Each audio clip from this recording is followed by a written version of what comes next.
Hi. Hello. Hello. And how are you today? Great.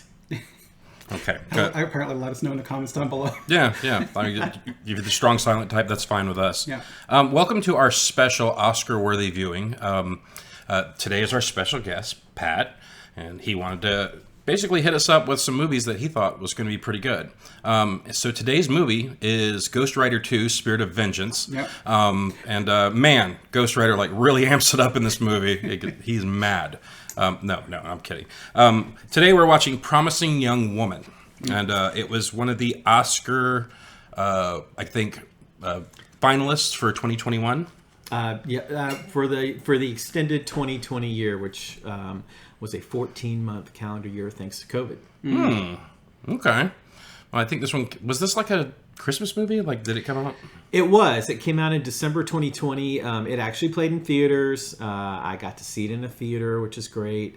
And but this was at the when people were still really not going to theaters that much. But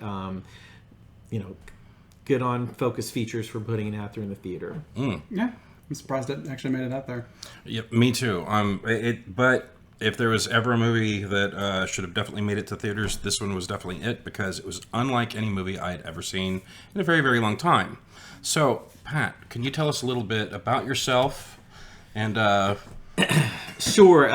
Without revealing anything too personal, my name is Pat. I have been an avid movie lover and lover of movie awards since I was a teenager.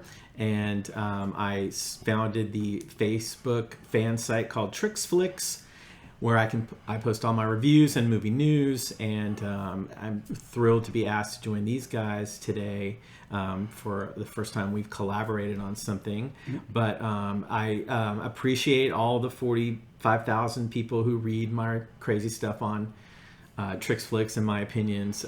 They are certainly only my opinions, but I'm excited to talk about this movie in particular because I think it's a really important movie, and it's also a lot of fun. Is it one that you've reviewed over on your site before? I have reviewed it on my site. Yep. And if I knew that, I could have watched it beforehand and laser focused it on my number. Well, that's one of the reasons why I didn't tell you about it. But yeah, go check out his site. It's really good. He gives very, very good detailed rundowns of the movie. It has very great opinionated thoughts on it, and just his ratings are fantastic. But for the 45 people who watch this, stay with us. Yes. And also look at his stuff. Okay? Don't go running over to his site. We don't need this zeroed out. Yeah. Stay with us. You can listen to his well thought out review, and then we can come to these two jackasses right here. Yeah. You could go look at a professional, and then you could come here for ball pit time. So but don't piss in the ball pit. Yeah, don't. And there's no snakes. I checked. If you enjoy what you see on Tricks Flicks, you will definitely enjoy what you see here. These guys are great, and it's really fun to do my first podcast. And I think I'm the first guest on your show that has actually been to the Oscars. Oh, really? Yeah. Holy crap. I think you're the first person here that's been to the Oscars. Yes. I'm a one-time Oscar attendee, for what that's worth. And I was excited to go to the 2022 Oscars with... I'm going to give my friend a shout out, Mac Ruth. He's a sound mixer, and he won the Oscar for Dune. And we had a fantastic time, and it was just as much fun as it looks on TV. So no shit. Yeah. Well, don't watch what I thought about Dune then. Yeah. Okay, well that had nothing. Dune. It had nothing to do with the sound. It had nothing to do with the sound. He wasn't crazy about the story. The sound was immaculate, of course. Yeah, no, the sound was we watched it here in our little home theater, and it was great. It's a movie that's gorgeous. It is. And it sounds good, but he didn't really like the storyline. But just go watch our review of Dune and tell him he's a jackass. But anyways, so this is the part of the show where we're all going to try and guess each other's ratings of the movie.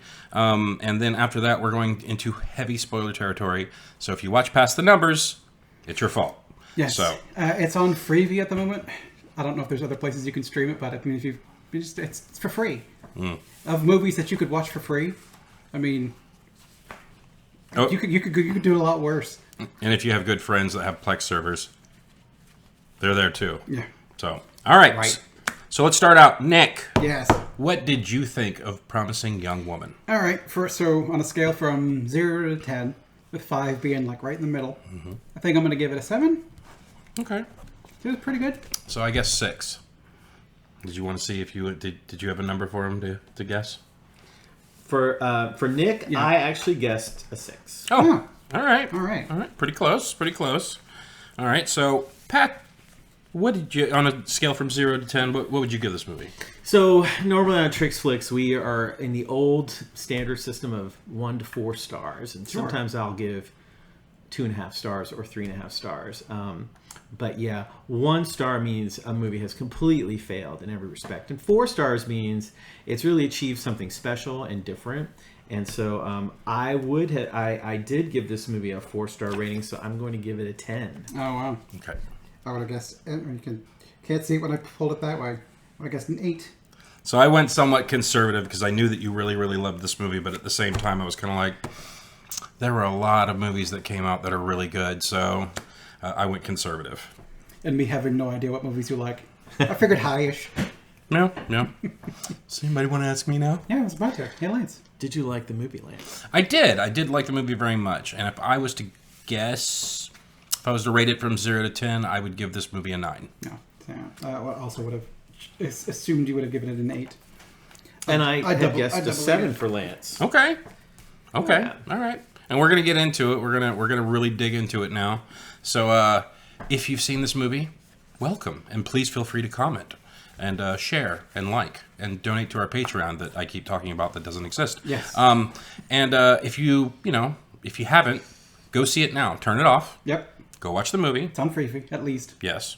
Or just go rent it. Like it's a movie that is definitely worth owning. Yeah. And I would say it's definitely, if nothing else, renting it's good. Yes. Throw them a little bit of a bone. yeah, like support this movie. And then all right. So spoilers ahead.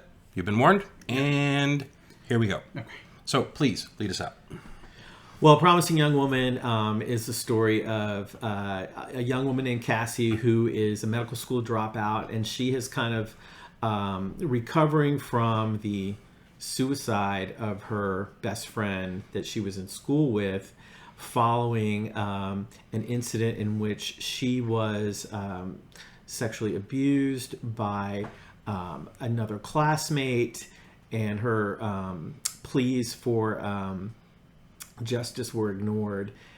Cassie, has subsequently become sort of an avenging angel of the Me Too movement variety, and she has taken upon herself to go out and teach people a lesson about how they should not only treat women, but all the things in society that are kind of wrong. And I think at the same time, Cassie struggles with her own depression issues over the incident.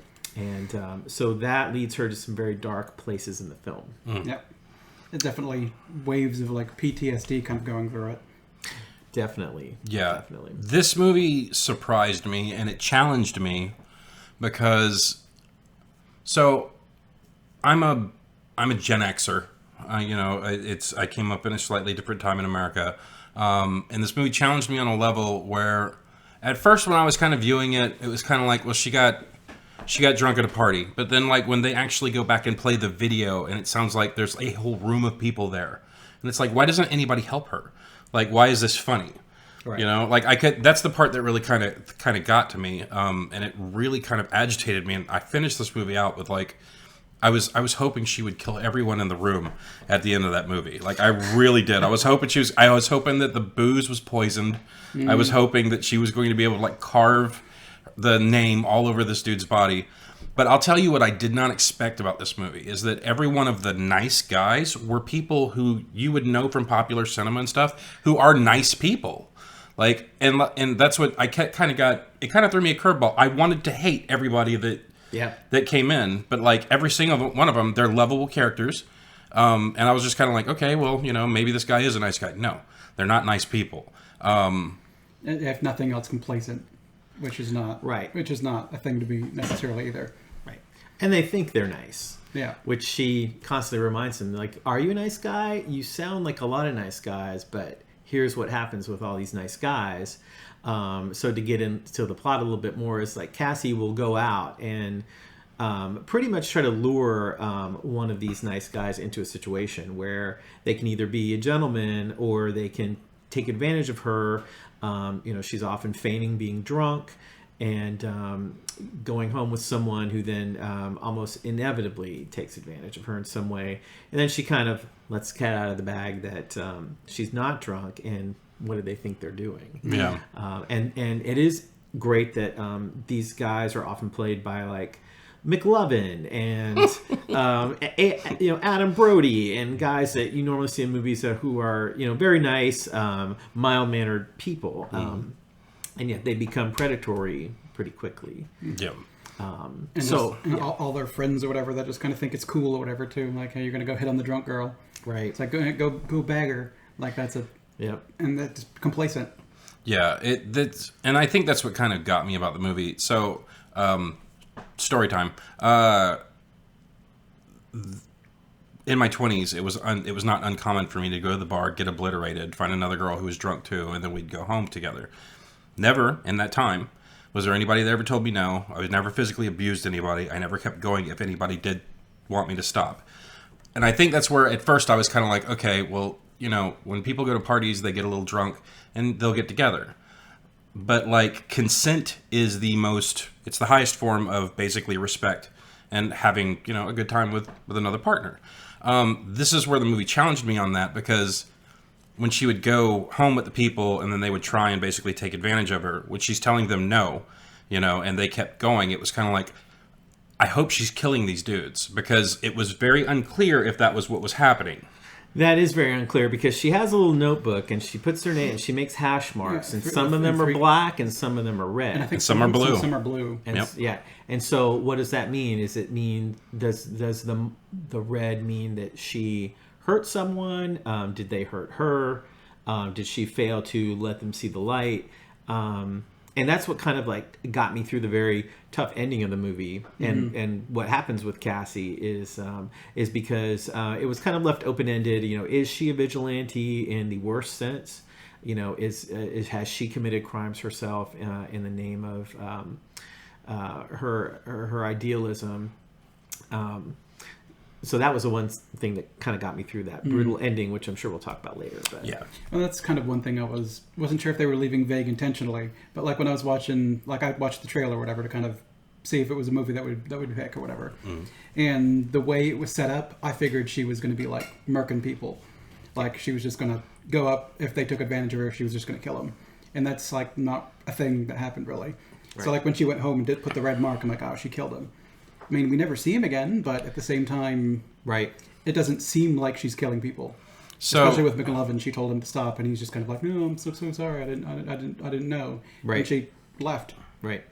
They do very clever things, and we'll talk about Emerald Fennell, the director, a little bit. But in the first scene where she's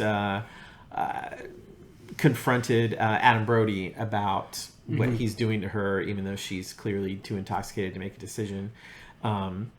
She's walking home where she gets harassed by a bunch of construction workers, and she's eating a giant Whopper, which I thought was very reminiscent of the Paris Hilton commercials where she's eating the big sandwich. Was it Paris Hilton? Yep. Or Brittany? One of them just shoving Paris. a big... And she's got something red, which could be ketchup running down her arm. Is it ketchup? I don't know. I mean, you could read it either way, but... I think it was definitely ketchup, because like right as they show it at her feet at first, it's like she's doing the walk of shame, and like she's walking barefoot down the road, and you can see red on like the inside of her calf, and I was like, oh good, she killed him. And then it pans up to her arm, which like the ketchup's running down her arm, and she's just basically eating this thing out of her hand. I was like, okay, so she didn't. The only reason I don't think that she was killing these people, and then again, it's still left vague, because when she left the lawyer's house, there was a dude outside who was ready to go in there and like beat that guy down. So who's to say that there wasn't someone on each one of these occurrences to do the same? Right. But like in the encounter that she had with, I guess, Sam Richardson, when she was leaving the bar with him, she basically got spotted by Bo Burnham's character, and then he realized that she was the girl who was like teaching people these lessons, and he was like, my friend said that you were crazy, so that means that guy at least lived. Yeah. So he might have been one of the blue marks or whatever, not the red mark.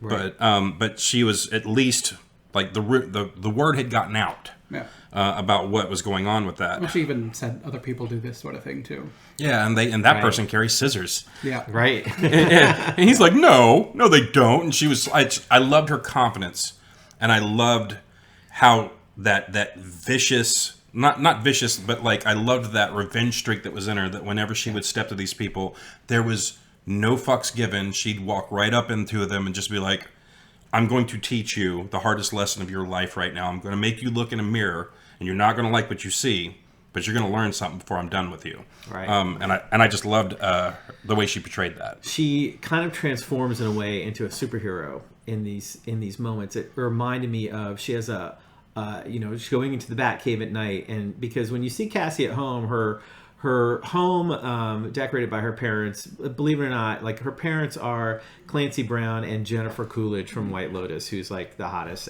person on the planet right now. Yeah. Everybody loves Jennifer, and she's Cassie's mom in this movie, and she has this pristine home with plastic on the couches. Everything is multiple chandeliers, perfectly, everything is just so. And Cassie's room, as well as her appearance, the costuming, the makeup, her hairstyle, everything makes her look like a young innocent girl, even though she's a 30-year-old woman. But she portrays herself as this sweet innocent thing in her bedroom that looks kind of like a childlike bedroom. But then she goes out at night and she becomes someone else completely. She can look like a drunken businesswoman. She can look like kind of a trashy club girl. So she kind of puts on a new persona. I think her voice kind of changes in those scenes. And I mean, Carey Mulligan, definitely, she got a lot of accolades for this. The Independent Spirit Award, Critics' Choice Award, National Board of Review, Best Actress. I think the Los Angeles Film Critics thought she was on her way to winning that Oscar, but this was one of the probably the best performance she's given in her career, and I think that Bo Burnham does a lot to help her as well, because he's the perfect foil for her in this movie. I mean, he really presents as like a good, decent man. I mean, he's a pediatrician. Yeah. I mean, who's better than the person who takes care of children? So I wanted to talk to y'all about that a little bit. So was Bo Burnham a bad guy in this movie? He was complacent. He saw it happen and said nothing, did nothing to stop it, didn't report it, didn't say like, hey man, quit it. There was nothing. It was more of like, hey, don't get me on film. Okay. Yeah. So a weird thing happened Dragon Con 4 or 5 years ago. And this is something that I didn't know. This was something that I actually learned. There was a person at one of the hotels outside, was dressed up as one of these people from Torchwood or whatever, Captain Harkness or something. Apparently the character is very forward. One of the girls that was actually running around with us, the guy was hitting on her, but she was married, but he wasn't stepping over the line. And she was laughing and giggling when he was like making advances on her, so I thought everything was fine. It wasn't until I turned around one time and he was basically backing her up to a wall and she was still laughing. I was like, okay, this is probably going too far. And then her husband showed up out of the ether and snatched the dude up and basically threw her off. I thought everything was fine because she was laughing. Skip to 6 months later, where I was in a bar and I got confronted by somebody that basically I thought I was going to get in an altercation with. I found myself laughing at the person. It's just that nervous laughter or whatever. Yeah, it's like, I don't know, I've never had that happen before. And like that actually kind of like woke me up to that, where it's like, if you don't know what to do in a situation, it's kind of like sometimes you'll laugh. And it's not anything funny to you, it's just, it's better than, I guess, standing there with like big eyes, and just kind of being stuck in the moment. But it was something that actually kind of woke me up to the fact of, we have these tics that happen when we get put into situations that we don't know how to handle or make us nervous. I kind of felt like that's what was kind of happening with Bo Burnham's characters, but I agree with you, it's unexcusable. If something like that's happening, especially in a room full of people, and the girl is not able to give consent and looks like she's basically just obliterated drunk, she can't even hold her head up. Like, I don't know a lot of brave people who would stop that in a room full of their peers, but I also don't know anybody that would stick around for some shit like that. Like, Most people usually run from a situation that they're uncomfortable with. They'll create distance. Yeah, say something at least. But you just had a room full of people that just let it happen. Right. And someone that would even film it. Yeah. Right. And I think that's what Cassie is. She's capable of great vengeance and also great forgiveness. But she doesn't give anyone any excuses. There's no one who is not complicit. So if you were just standing there not doing anything, you're still complicit. And she goes through a checklist of people that she's out to get for the death of her friend, including the college dean, who did nothing when this was reported, the lawyer that represented the guy in court, the girlfriend who knew about it, or and just kind of blame the victim. She gives them all a chance to either atone, or she gives them a little what for. And just to admit that you did something. Right. Most of them aren't even admitting they did anything. It's like, I'm innocent. I didn't do anything. Yeah. It's like, just tell me. Yeah. Admit to me that you did it. Well, at least tell me where you were at during that situation, because it seemed like she was giving them an opening to say, I thought this was something that was reprehensible, but I felt like I was powerless to stop it. But every single one of them had this right-off conclusion of oh, well, she was drunk, and they get what they ask for when they get like this. And it's that's not... Can people go out and have fun without worrying about somebody fucking being a predator? Can you go out and have a good time and get a little loose without having to worry about everything that fucking follows with that? It's just... She gave a lot of people a lot of chances. When she took, is it her name Alison Brie? Yeah. Yes. So, yeah, when she took Alison Brie out to lunch, she basically just told her, what did you think happened that night? What was your take on it? And, of course, she was like, oh, she got drunk and she got what she asked for, and boys will be boys and all that other horse shit. And then, that's when the claws would come out. It seems like she gave them a little bit of room to be this was fucked up and I hated it, but, every single one of them, they had that old thing of, well, it wasn't my fault. It wasn't anything I did. Right. So... The only person that was actually apologetic was the lawyer. Right. Oh my God. And immediately she was like, okay, I recognize that this is genuinely you coming to terms with what you did was wrong. And he's kind of spared her revenge in that great scene where she goes out to the car and there's a guy there saying, am I not getting paid for this one? And she's like, no. Yeah. Well, I think she still said yeah. Yeah. She still paid him. I'm still getting paid. She paid him for his time. But Alfred Molina was the lawyer. How fucking good was he? He was really good. Great. Oh my God. Talk about Oscar-worthy performance. I loved how he opened the door and when he looked at her. He was ready for it. Yeah, he was ready. It's like he opens that door every day for somebody, just waiting for it to be his comeuppance. Yep. Well, he seemed like he needed that release. He was kind of you have to pay the piper. I've been waiting for this for some time. And then he just almost seemed like it was cathartic to get that off of his back, kind of a thing. Well, it also seems like Cassie wants to forgive people too, who are actually genuinely sorry because she forgave him. Yeah, I think she does. I think that she is. I think she pet his head and said, I forgive you. Yeah. I think that each of these people that she encounters, have that moment, and she does it the same thing with the college dean, which, if you've seen the documentary The Hunting Ground, which talks all about how often things happen on campuses and how many universities and colleges across this country, unfortunately, want to suppress this kind of stuff. It's very frequent, and it's frequently ignored, unfortunately. And so there's a great scene written by Emerald Fennell. She's both the writer and director of the movie, where Cassie goes and confronts the dean, played by Connie Britton, always reliable Connie Britton, and just finds a way to put the dean's daughter in that same situation.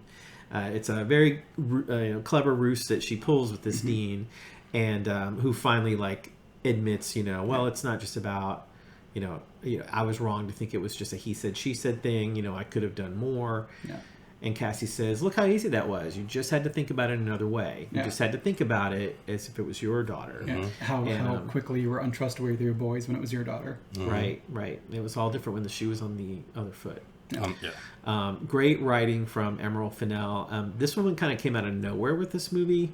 I didn't know who she was, and then I looked up who she was, and not only has she been writing the TV series Killing Eve, which has been a big hit with Sandra Oh and Jodie Comer, but she plays Camilla Parker Bowles on The Crown on Netflix. So if you watch that show, she was Camilla in the 2 seasons in the middle of the series. You know, of course, another actress is playing Camilla now, but she can act, write, direct. She's got it all going for her, and now she has an Oscar for writing this movie. So is that what it was up for the Oscar for? Was for writing, or was it up for several? Picture, director, screenplay, Carey Mulligan, Best Actress, and film editing, which is a pretty tough category. I mean, really, it's hard to win Best Picture without a film editing nomination. So it told me that they thought really highly of this movie overall for it to get that, because it's a fairly low budget movie. It's about $10 million to make it. But lots of fine details in there. It's all in the details, so you can make a lot with a little. Yeah, this one's definitely a character one where it's more about putting the money towards the people than as opposed to big explosions or whatever other people are going for. Yeah, Right. Not a lot of makeup in this movie or anything like that, but I mean, this movie had star power. Like, this movie had a good amount. So we'll just go from the top. And did I pick a professional or what? This dude knows everyone's names. I'm looking at my friggin' phone. This guy knows everybody, what they've done in the past, what they bring to the plate. Yeah. I picked a good guy to bring in this time. Yeah. But all right, so we had Adam Brody as Jerry. I'm just going to cover some of the top ones, okay? That I recognize at least. Feel free to throw anybody else. You had Sam Richardson as Paul, just another one of the dudes. Carey Mulligan, who is a person I'd never heard of. Like, it seems like the name's familiar to me. I don't know what else I would have seen her in. So Carey's been around since 2009. She was nominated for a British period piece called An Education, about a young woman who was trying to find her way through life in college and with several bad boyfriends. But she also went on to star with Ryan Gosling in Drive, which is a great movie. I don't know if these guys have reviewed Drive, but that'd be a good one. Also starred in the independent film Shame from Steve McQueen, opposite Michael Fassbender as his kind of crazy sister. So she works mostly in the world of independent film. Okay, maybe that's probably why I haven't seen. Like, I'm a junk food movie guy, so I do enjoy some trash movies. Yeah. Clancy Brown was her father, otherwise known as the Kurgan. Jennifer Coolidge was her mother. She was fantastic. But yeah, she's just a huge level. Stifler's mom is what our audience would know her as. Yeah. Let's see. Nobody can deliver a line like Jennifer Coolidge either. Just a one-off part where they asked the father says, "Oh yeah, what was the name of Cassie's doctor when she was little?" And she says, "Gary." It's not like Dr. Smith. She remembers his first name. Like, she had a very personal relationship with Gary. Yeah, it's that woman can deliver a line like nobody else. Yeah. You had Bo Burnham as Ryan. You had McLovin as Neil. Alison Brie, who at first when she got on camera, I was kind of like, I'm pretty sure that's Alison Brie, and then it took me a minute. Like, okay, it was immediate for me. Really? Yeah. Okay, when she was at the luncheon, I couldn't pick her out, but I was like, I'm pretty sure that is. And then when she came back the second time to ask her what happened, that's when I was like, okay, that's totally her. Let's see. Is there any others that I may have missed there? Laverne Cox was in it. Yes, and Molly Shannon. Oh yeah, Molly Shannon. I'll say hands down, this is my favorite performance by Molly Shannon I've ever seen. Like, and I'm only saying that because, like, I don't expect comedic actors to give very great performances, but like the way she was, like when Cassie showed up at her house and they were having a little bit of like a brief or whatever, but just kind of it was very short, but it was like, oh, and she used to love this, or remember when she said this, and then the way her tone changed and she was like, Cassie, why are you here? Yeah, it's time to move on. Yeah. Everyone wants Cassie to stop, and Cassie can't stop. But yeah, you can check out Molly Shannon in this movie called Other People on Netflix. Great performance. She won an Independent Spirit Award for that, and she's actually can be quite a good actress, because I think some of her comedic qualities, she can translate that into great sadness as well. I haven't seen her in a while. I think the last thing I'd seen her in was like Scary Movie 4. Maybe, Yeah. maybe Scary Movie 5. I don't remember. And a great appearance in White Lotus season 1. Lots of White Lotus connections with Promising Young Woman. So. I've not seen that one. Is it the one with Aubrey Plaza? White Lotus. Yeah. Okay. She's Is it? the season 2 star. Yeah. Okay, Amber's watched the first season of White Lotus, and she's trying desperately to get me to Wasn't watch the it. guy that was in The Last of Us episode 3? The one that played Yes. Offerman, wasn't he also in White Lotus? It's the other guy. I'm gonna blank on his name. I'm Yeah. blanking on a name. It's okay. I didn't remember the character's name either. Yay, we got him on one. The manager of the hotel. Okay. Yeah. Because I think when we were watching that show, people were kind of putting up White Lotus. So maybe I need to go. Maybe I need to go watch White Lotus. So the other name I wanted to put out there was Christopher Lowell, who played Al Monroe. He was the basically the big bad in What Happened. Yeah. So the reason that I thought it was funny that he was in this was because the only other thing I'd seen him in was Glow. Yeah. With also Alison With Brie. also Alison Brie, and he plays Bash in that show, and I loved Bash. He was so funny. But like when the thing I really thought was great that they did with this movie was that you heard Al Monroe. Al Monroe's the devil. Al Monroe. And then when Al Monroe shows up and it's that fucking guy, I was like, I was shocked. Yeah. Like I was shocked that they made that decision to like put that guy in there because he seems like he's just very innocent. And I think that's the biggest thing that challenged me about this movie is you have dudes that you wouldn't think would be fucking these monsters. Yeah. Yeah, even his buddy Max Greenfield from The New Girl. I mean, he's another guy who's just like, playing the boyfriend everybody likes in lots of shows. But he perfectly captures the bro culture attitude that these guys have at the bachelor party that Cassie attends at the climax of the movie. But Nick, what did you think about Bo Burnham's in this movie? I only knew him as the director of 8th Grade. And I didn't know that this guy could actually perform and that he was a stand-up comedian until after. Oh, you didn't even know he was a comedian? No. Okay. It's Bo, yo. So ever since he was a teenager or whatever, he was putting videos up on YouTube. Wow. And that's what I know him from. Yeah. Him starting off on YouTube doing like silly songs or whatever. Mm-hmm. And then kind of as his career is like evolved over time, I've kind of kept an eye on him or whatever, just because I think he's really clever. Have you seen Inside? Oh, yeah. Okay. That was one of those great pandemic discoveries on Netflix that, kind of kept you going through all the I don't know the horror in real life that was I going on. don't know if it kept me going per se. That was just kind of like a thing to pour on top. It's the syrup on top of your depression or whatever. Yeah, it was something funny that was actually very distractingly good during the pandemic. So was that the first of his specials you'd seen? Yeah. Yep. Okay. I didn't know. I only knew him as a director until Promising Young Woman. Okay. I 8th think Grade was good. He was in something that I can't remember. I've not actually seen him act before, but other than just when he's on stage, which I mean, in a way, is kind of all acting because he's not he's not the person he portrays on stage. I think you get bits of it like you do with anybody for the most part, but he's always putting on a show. And you can tell he's a deep thinker. Like he thinks about some really interesting topics.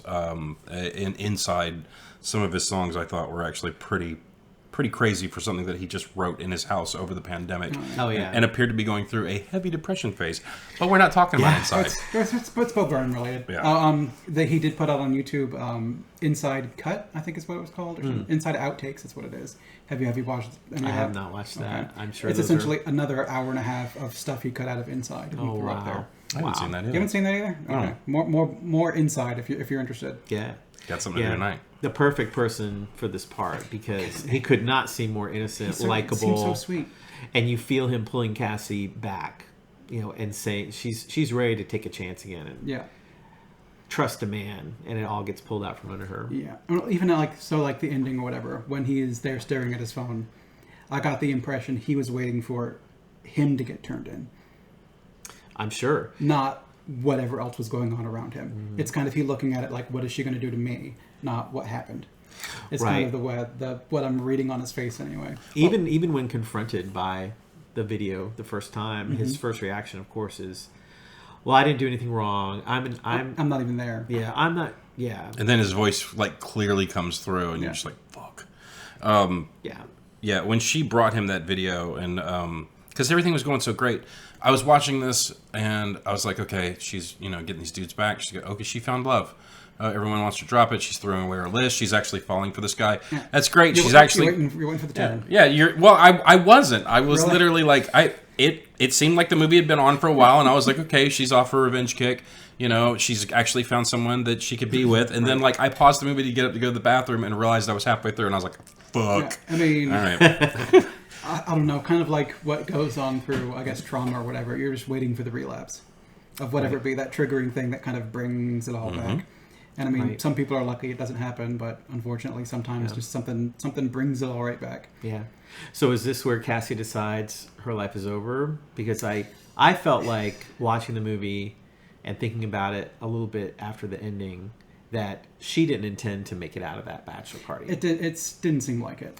She does hide the car. She parks it far away. She takes the license plate off. Yeah. She doesn't want anybody to know that she was there. So I think she doesn't expect to survive and that this is actually a suicide mission. I think it was a 50-50. I think, personally, every single encounter she went into with, like, men in the random bars, I think she probably thought that probably could have been not come back. Because it would be very easy for one of those people to get angry and decide to bash her head in if they wanted to. After she's like, oh, I'm just kidding, all this sort of stuff, just for one of them to like do something bad to her. Yeah, where she's not gonna walk away from it. Right. But I think she's in a way seeking that out. Yeah. I don't think she gives a shit at this point anymore. It's like the way that she talks to her manager at work, the way that her first encounter went with Bo Burnham and everything like that. I feel like she's a person who's completely disconnected from humanity. The way the first customer came up to her at the store. Yeah. Hi, and she's just like, never even acknowledged. Yeah, she seems like she's very disconnected. I'll tell you what I did find stunning, and it caught me off guard, is the way she acted with most people, confidence, kind of a I don't give a shit kind of demeanor towards most people. It's like she's basically kind of like, I'm now just an observer of the human race since everyone seems to be fucking terrible. And then she had her encounter with each one of the guys, very confident. And then her encounter with Alfred Molina when he was basically like, this is what I did for a living. Well, out of all of her encounters, this is probably the only time that someone has surprised her, I think. Right. And then it's just the way he was like basically doing that confession, like, I got a bonus for everyone who dropped out of, I got a bonus for this, I got a bonus for that. Like, this guy knew he was the fucking scum of the earth. Using social media posts against the victims, just find one picture in which they're in a compromising position and look at them. They're not an innocent person after all. Right. And you have no idea how violent the jury can get. Like, that whole thing was just, it was over the top, like, but it was so... true. Yeah, and I'm sure... Which is kind of, I think, the overarching thing about this movie that's the saddest. Yeah. And she does a good job of addressing all the excuses like, well, why did she get so drunk? Well, it's just he said, she said. It's one person's word against another. Well, he's just in college. He's just young and didn't know any better. Yeah, we don't want to ruin this young boy's life. Right. All that has like the strains of Harvey Weinstein, Jeffrey Epstein, Brett Kavanaugh. Mm-hmm. I mean, there's a heavy allusion to Brett Kavanaugh at the end of the movie when Al is holding her down and he's saying stop moving, which is what his accuser said he said to her as well. Just stop moving. Who's Brett Kavanaugh? The Supreme Court? One of our Supreme Court justices. Justices. Yeah. I did not know that. Yeah. Okay. You remember? Oh, fucking boof guy. Fucking, I drink beer. I like beer. Do you like beer? Okay. Really likes it. That really fucking guy. Yeah, okay. That piece of shit. Yeah, never mind. What? This isn't a political show, so bring that back in. Sorry. That's not political. Well, the name was familiar. I just couldn't place it. But I caught that right away. I'm like, I wonder if she wrote that before this testimony or after. But it certainly was,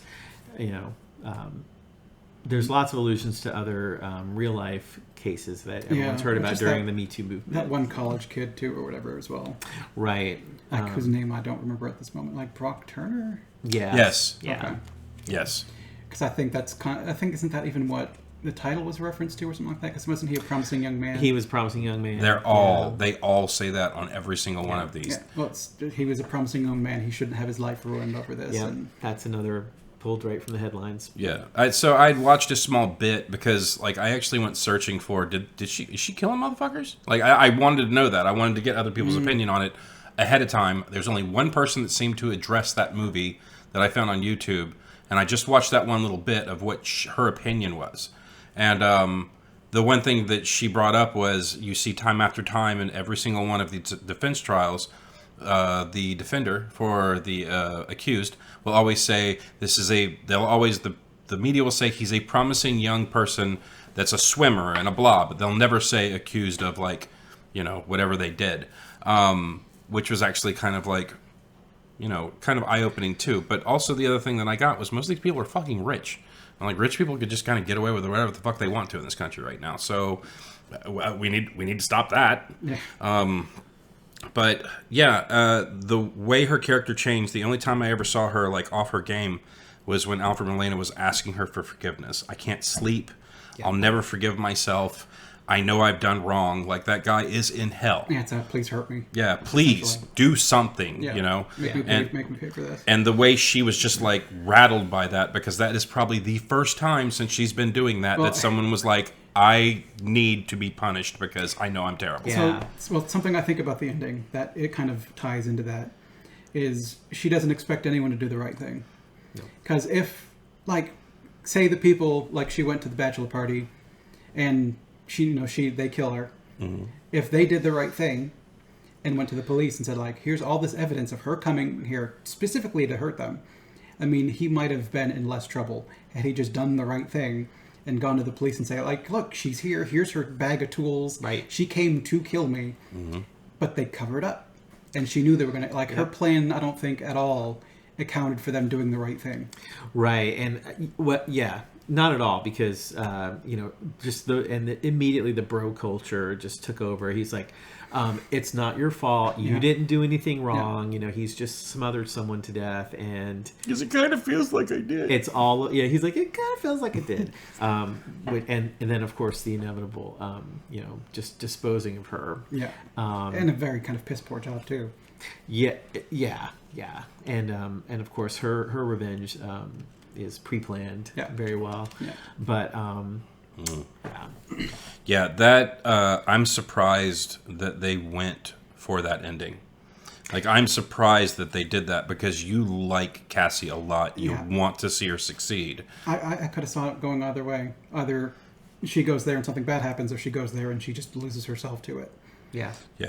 I was thinking it was going to be Texas Chainsaw Massacre when her walking out the house, but that's what I wanted to see. That's what I wanted to see, but she is in a different frame of mind. She's talking in a different voice, and of course, she has the iconic costume that I think I've seen once or twice at Dragon Con, and I'm sure other people have emulated it. But it's the naughty nurse. She's got the multicolored wig. She's got some heavy, like, Harley Quinn style makeup on. She looks very pale. She also almost looks like she's Wraith-like in that scene. If you look at her in that scene and her in the rest of the movie, she's got a different persona going on to be able to go in there and do that. I think, and her intention is to at least cause some physical harm to this guy. It sounded like she was gonna over the entirety of his body carve the word Nina. Right. Yeah, and I loved that. I thought that was great. I mean, even after all that, she wasn't going to kill him. She was going to wound him, and I guess it could be fatal. All those shallow cuts could be fatal. But she didn't go there to cut his throat out. She didn't go there to remove any personal bits of him or anything that you might expect someone would want to do. I mean, she might have I don't want you to forget his name or forget her name. Yeah, you became her. Like, that's all that people saw. They saw you when they looked at her. So now I want people to see her when they look at you. No. She might have just did it one time on his belly. Buck up and fucking take your punishment. It reminded me of Inglourious Bastards at the end when they were going around putting the swastikas on all of the Nazis who were basically defecting and going to America. And it's like, I don't want people to forget what you are. Yeah. So I'm going to put this on your forehead. But yeah, I'm really surprised they pulled the trigger on that because honestly, I was stunned. Like, that whole 2.5 minutes. It was brutal. Yeah. And I, again, going back to her thoughts of suicide, I don't see how those handcuffs fail unless she plans for them to fail. I would like to think that the dude was just strong, and those were like fluffy handcuffs that you could usually buy in like a porn shop. I don't imagine they're like police grade handcuffs, you know, because they were the ones that had like the long chain on them and everything like that. So I don't know. There's a lot to be surmised there. There's a lot that you can like dig into because the director does a very good job of leaving some things ambiguous and letting you use your own fucking brain to draw a conclusion. Yeah, let you fill it in yourself. Did she go there to die, or was that actually just her backup? Yeah, Right. And then the revenge plot at the end of it, I thought was, fantastic, well executed. Obviously, everyone's going to go fucking down for this thing because, like, you're going to get Al, you're going to get the best friend, even though he was like, peace, and fucking ran off. Then after they get the video of, like, the party, like, everybody that was at that party is going to be questions, especially all the people who were just like, I don't know, I didn't see her. Like, Bo's going down for, like, misleading the police. He's definitely not going to be a pediatrician after that. Yeah. Right. So it's just, but there's one last thing I want to ask you guys, and then we're going to get into, I'm going to have y'all guess the ratings of the people, but there's only one last question I want to ask. Do you think people can change? If you were a terrible person when you're younger, do you think that people can change and be better people? Because Al seemed like he was a better person. He still needed to pay for his crimes, especially for the person that was so vindictive against him. But do you think that, can a cheetah change his spots? I think so. But changing doesn't absolve you, necessarily. Yeah, I agree. Everyone's capable of change. But it doesn't mean that, what you did before just doesn't matter anymore. Yeah. And there's no statute of limitations on justice. Yeah. Agreed. Yeah. I don't support that she was a vigilante for doing it, but the system failed her, so fuck it. It's time to cut her name into people's bellies, apparently. So yeah. She'd make a great Batman villain. She would. It's like that. Should be like the Nina Killer or something like that. Yeah. The only thing I could say is the society doesn't get better unless we all hold ourselves up to a higher standard. You can't just be a person of one. You can't go out and like do your own thing and not worry about things that happen around you. You're only as good as the behavior that's going on around you. I'm not asking for everyone to be vigilantes. I'm just saying stick up for people. We have to love and we have to take care of each other, and we can't ask for a better society until we start doing that. That's even what she was doing before. I don't even know if that is illegal. Is it illegal to pretend to be drunk, to go into someone's house and then say I'm not drunk? You. And then call them an asshole and then leave when they ask you to leave? I mean, that's... I personally don't think it's illegal just for the fact that she wasn't doing anything. Plus, are they going to call the cops?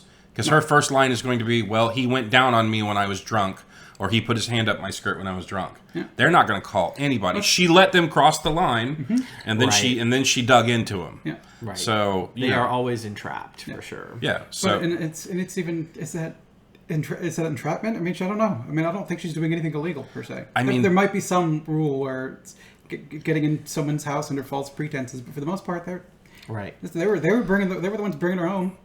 Yeah, and her goal is not to really have any of them locked up or arrested or legally charged. It's a moral lesson. Yeah, she's trying to teach them a lesson. Yeah. She wants them to stop being terrible fucking people. And maybe save someone's the future. Next girl. Yeah, the next girl. The next Nina. Honestly, I don't know if she wants them to be terrible. I don't know if she wants them to stop being terrible people. I just think she wants them to know you're a terrible person. Yeah. You need to fucking stop this because the next person might have scissors. Yeah. So. Right. So, guys, I'm going to ask you one last question. All right. On IMDb, what is the IMDb score on this? This being, I guess, 0 through 10. What do you guys think that IMDb gave this movie? 7.9. 7.9 your guess? Yeah, I was going to say 7.8. 7.8? 7.5 out of 10. You're very, very close, both of you. So this movie is sitting at, 3 out of 4 stars as far as that's concerned? Yeah, pretty much. And like 3.5 maybe. I think Rotten Tomatoes critics have this at somewhere around 90, and I think audiences reviews have it around 85%. Can I go with his answer? He sounds knowledgeable. You can't go with his answer. You have to make your own guess. So I'll go with 90 and 85. And you said 90 and 85 as well? Oh, yes. I'll go 90 and 80. Wait, 95 and 80. Okay, so 90 with the critics on Rotten Tomatoes, 87 with the audience. Higher. So very, very close on both of them. So yeah, as soon as he was like 90 with Rotten Tomatoes, I was like, "Fuck, he knows the ratings." But he actually pays attention to what critics think. I don't. I don't Yes. either. We try not to look at those things, so we don't try and color our opinions of the movie before we go into it. But this man, he knows his performances, he knows his movies. I frequently find myself disagreeing with people and just liking silly stuff. Yeah, I mean, I do the same thing. There are movies that are critically acclaimed that I find just so boring and not worth my time. You know, I think my favorite comedy is Josie and the Pussycats, and I don't know if that's anyone's 10. My favorite horror movie is The Grudge. I don't think that's anyone's 10 either. Well, I mean, we had an unparalleled first viewing of that movie. Well, that movie, I love that movie. It's a good movie. We went and saw it in the theater in the very first 10 minutes of the movie when Have you seen The Grudge? I want to say I saw The Grudge, but Back in 2005 or whatever. yeah, and then just kind of You get the first spook, of the ghost. And then we were in the theater, and some lady in the theater went, "I have got to go," and we were laughing so hard at that shit, and it was just a fun movie after that. So there's one final question to be asked, Patrick. Would you recommend this movie? Absolutely. This is almost must-see viewing. It's not for everyone because it does have a very cold and brutal ending for our heroine, but it's a movie that's really worth watching, and it was certainly one of the best movies of 2020. Yeah. And it might trigger some negative emotions in some people who have lived through this sort of thing before, too. Right. You should definitely be prepared for a lot of relived trauma if you have dealt with these issues in real life. Yeah. How about you, buddy? I think so. Yeah. I think I would say rent it. I mean, I don't know if this is a movie I'm going to watch again. Maybe I'll revisit it someday, but years down the line or whatever. I think for the most part, I'm going to watch it. I enjoy it, and I kind of appreciate it for what it is, but I don't know that I'll revisit this one a lot. I would definitely say watch this movie. Rent it first because this movie is very triggering. Could be on both sides for those who have survived sexual assault and those who are committers of sexual assault. If you are a guy and this movie makes you upset for the wrong reasons, if you're not in Cassie's corner, might be a little time to do a little self-reflection on yourself. Yeah, if you watch this movie and you don't think Cassie is a victim and a hero, and you're like, man, those poor guys. Little self-reflection. Time to self-reflect. Yeah. So yeah, thank you guys for joining us on this special viewing. Patrick, thank you so guys. much. Thank you so much for coming out. Yep. It was a lot of fun. So I will have links in the description, but it's Tricks Flicks over on Facebook. Tricks Flicks on Facebook. Trick_S Flicks. We'll put a link. Yep. Awesome, and I will as well. And if you came here from his website and you watched this video, congratulations, you made it through the most mind-numbing thing you're probably going to watch all week. Except for his performance in this video. Again, thank you so much, and we hope to have you back for more. Awesome. Thank you. All right, guys. Well, until next time, just be responsible and watch out for each other. Let's try and make a better society. Yeah. If you see something, say something. Yeah. That's right. Yeah, you're not a rat. Get rid of that whole fucking culture of people don't eat cheese on people. Fuck them. If they're doing something wrong, they need to go to jail. Yeah. If that's your friend, he's not your friend. Yeah, no, they're going to drag you down ultimately. So, later, guys. Bye, everybody.